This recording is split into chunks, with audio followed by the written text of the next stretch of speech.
मुकद्दस को खोलेगा। नया में से पौलुस रसूल का ग्रंथुस की कलीसिया को लिखा गया पहला खत है और उसका 15वां बाब 12वीं आयत से 19वीं आयत तक हम मुकद्दस कलाम को पढ़ेंगे। और मैं गुजारिश करूँगा बेटी अल्फीमिया सरवर से कि वो सामने आए और इस हवाले को पढ़ने में रहनुमाई करें। पहला ग्रंथियों का खत है, ग्रंथुस की कलीसिया के नाम लिखा गया पौलुस रसूल का पहला खत और उसका 15वां बाब 12 से 19 आयत।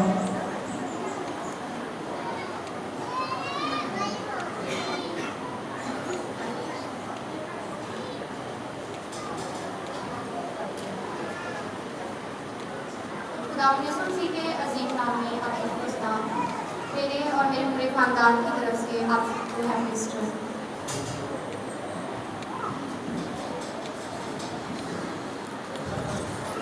आज हम अपनी नसीहत के लिए पढ़ेंगे ग्रंथुस के नाम लिखा गया पौलुस रसूल का पहला खत, उसका 15वां बाब 12 से 19 आयत है।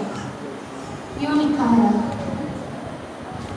बस जब मसीह की ये मुनादी की जाती है कि वो मुर्दों में से जी उठा, तो तुम में से बाज़ किस तरह कहते हैं कि मुर्दों की क़यामत है ही नहीं। अगर मुर्दों की क़यामत नहीं तो मसीह भी नहीं जी उठा, और अगर मसीह नहीं जी उठा तो हमारी मुनादी भी बेफ़ायदा है और तुम्हारा ईमान भी बेफ़ायदा है, बल्कि हम खुदा के झूठे गवाह हैं, क्योंकि हमने खुदा की बाबत ये गवाही दी कि उसने मसीह को जला दिया, हालांकि नहीं जलाया। अगर बलफर्ज मुर्दे नहीं जी उठते, और अगर मुर्दे नहीं जी उठते तो मसीह भी नहीं जी उठा, और अगर मसीह नहीं जी उठा तो तुम्हारा ईमान बेफ़ायदा है। तुम अब तक अपने गुनाहों में गिरफ्तार हो, बल्कि जो मसीह में सो गए हैं वो भी हलाक हुए। अगर हम सिर्फ इसी ज़िंदगी में मसीह से उम्मीद रखते हैं तो सब आदमियों से ज़्यादा बदनसीब हैं। खुदावंद की ज़िंदा पाक कलाम का पढ़ा और सुना जाना सबकी बात से बनता है। आमीन।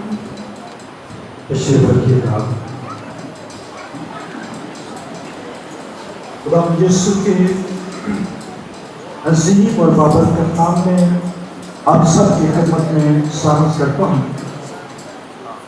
मेरी तरफ से, मेरे खानदान की तरफ से आप सबको ईद क़यामत अल मसीह बहुत बहुत मुबारक। मैं गुजारिश करूँगा, ऊपर जो इंतजामिया के लोग बैठे हैं वो बच्चे शोर कर रहे हैं आपके सामने, प्लीज इनको रवाना कीजिए।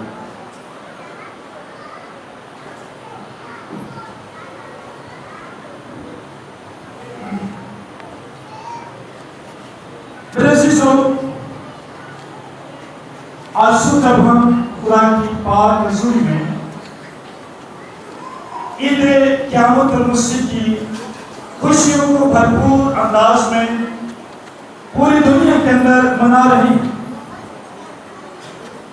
ईद क़यामत अल मसीह यानी यीशु मसीह का मुर्दों में से जी उठना, जब हम चारों अनाजील का मुताबिया करते हैं, चारों अनाजील के मुसन्निफ़ीन मसीह के जी उठने के बारे में बड़ी जामिया और वाज़ेह और मुस्तनिद और मुनज़्ज़म बातों के बारे में बयान करते हैं।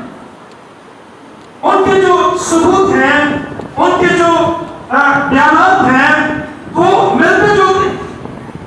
चारों अनाजील के जो मुसन्निफ़ीन हैं उन्होंने बड़ी तहकीक के साथ, क्योंकि चारों मुसन्निफ़ीन यीशु मसीह को अपनी जिंदगी के अंदर डालते, उन्होंने मसीह के साथ अपनी जिंदगी के दिन गुजारे थे, और मसीह के मरने के बाद मसीह जब जी उठा उन्होंने मसीह को देखा और उन्होंने उन तमाम बातों को जो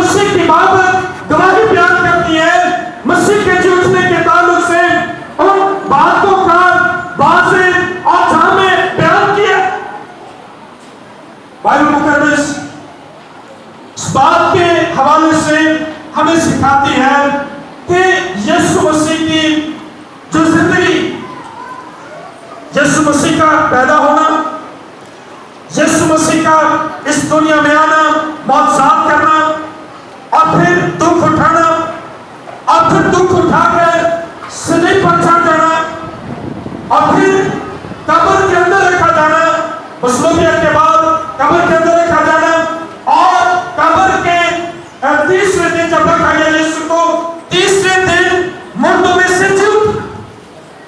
इन सारी बातों की बाबत चारों मुसन्निफीन, चारों नजीर के जो लिखारी है यीशु मसीह के उन तमाम हालात व वाक़यात को बड़ी वज़ाहत के साथ वो बयान करते हैं। और जब हम पौलुस की शहादत को पढ़ते हैं, पौलुस रसूल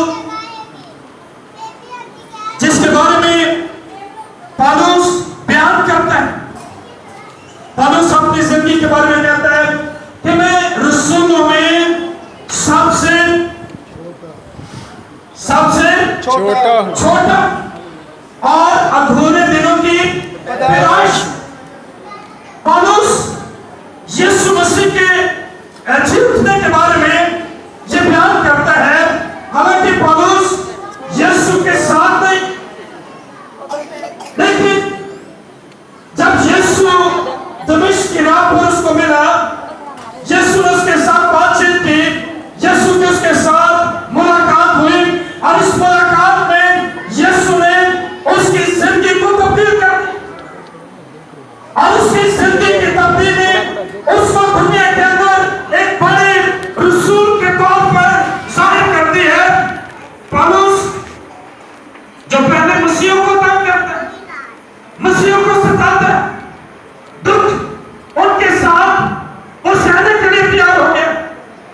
जब हम कलाम को पढ़ते हैं तो पौलुस अपने बयान के अंदर जब वो खुद लिखता है, पहले खत के अंदर जब वो कुरिन्थुस की कलीसिया को खत लिखता है, पौलुस रसूल इस बात के बारे में बयान करता है, बस जब हम ये बुनियादी करते हैं, हमारी बुनियादी क्या है, जिसके बारे में हम दुनिया के अंदर ऐलान कर रहे हैं, यीशु मसीह के मुर्दों में से जी उठने, ये सबसे बड़ी गवाही।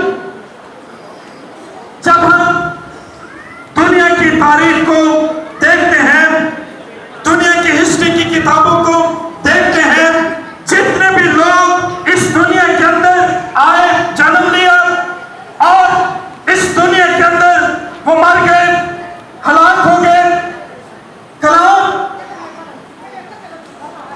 इस बात की हकीकत हमें सिखाता है। आदम से लेकर आज तक जितने भी पैदा हुए, आज तक तारीख इस बात के बारे में ये बयान नहीं करती कि सिवाय यीशु के कोई और मुर्दों में से जी उठा। तारीख इस बात की शहादत देती कि आज तक कोई भी मुर्दों में से जी नहीं उठा, सिवाय यीशु मसीह के, जिसने कहा तुम इस मकदस को ढा दो और मैं तीसरे रोज इसको उठा खड़ा कर। यहूदी फकीर और फरीसी इस बात के बारे में बड़े एक ऐसे गुफ्तगू के अंदाज में आ जाते हैं और वो कहते हैं कि तकरीबन 46 बरस हैकल की तामीर में लगे, लेकिन यीशु कहता है मैं इसको तीसरे रोज उठा। लेकिन जिस मकदस के बारे में यीशु ने कहा, यीशु ने अपने बदन की बात कि तुमने